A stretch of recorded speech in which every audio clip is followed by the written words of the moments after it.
putting a picture in 1,000 words. And so what I attempted to do was to facilitate today's conversation was to kind of put together a quick illustration so we could talk through. So, and my current role, I'm mostly focusing around kind of technology modernization and simplification. And what that means is really looking at opportunities across our firm and doing optimization on data synthesis, with the whole AI, now ML buzz that started last year. So all financial services firms want to get ahead of the curve and kind of run the race in a direction that wherever things are going, and it's market driven, obviously. So that's kind of where I fit in.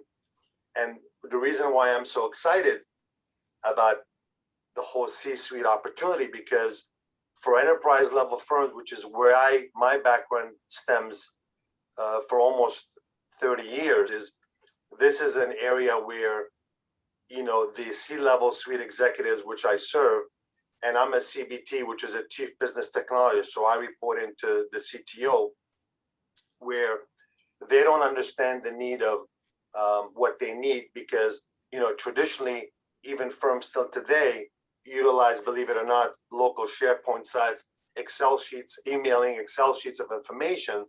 And this tool, this ThinkSheet platform, is really going to be a breakthrough, because they don't know what they don't know, and I guess they don't know, they haven't seen it, so they don't know they need it.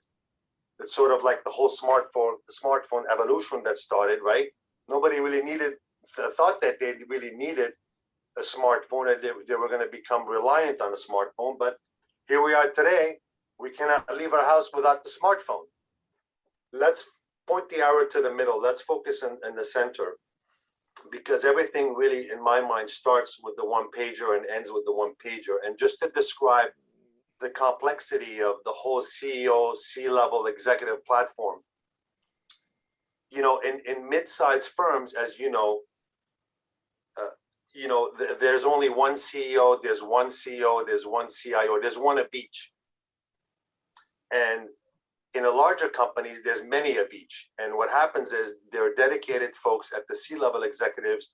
There's multiple CIOs in large financial services firms that I know, right? For each division, there's a CIO. For each division, there's a CFO. For each division, there's a CTO. They all roll up to only one CEO, because things are moving so fast. And ThinkSheet will facilitate, through the collaborative platform that we have, right, to ensure that everybody doesn't miss anything and they can contribute. And kind of like when a light bulb idea comes to mind, they can actually use this as a vehicle to present information and to gain information. The CEO tells the CIO half the problem and says, we need an answer Monday, but we don't know the other half of the issue. But we need an answer Monday. Hence, this is why this is going to be effective in ensuring that all the critical thinking that happens and the decision making is actually presented in a fashion that it's iterative, it's a platform that people can actually input and output. That's why the bi-directional kind of arrows, right? It's a continuous flow. And this is something that, in my mind, is going to be a disruptive technology entering the financial services or entering the corporate enterprise world. If we kind of move to the left, so let's talk about the left, starting with number one, with the whole professional intelligence. And what I tried to put together was sort of a blueprint illustration that talks to high level, but not at a 30,000 foot level. This is more what I call a balcony view.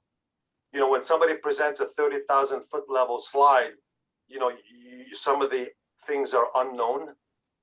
This is a balcony view. We can see in a balcony environment, we can see, feel, touch everything. So imagine the center stage as being kind of the orchestra, and everything around is what we need to support that one pager and that information flow across the executive suite system, ultimately coming down to how things are automated, right? How much do you automate? There's refinement. Again, there's technology controls, as I mentioned, right?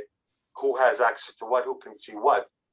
But going back to, I guess, who has access to data and what people can see to ensure that the information flows up and down and directionally, to move support with our AI automation and intelligence.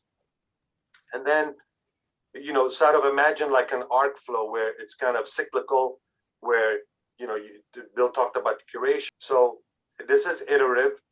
This is, as I mentioned, sort of like the blueprint to start the requirement process, the build process, the use case process, the kind of pilot process. We have everything in place, as we've spent a lot of time and effort, as you know, on this.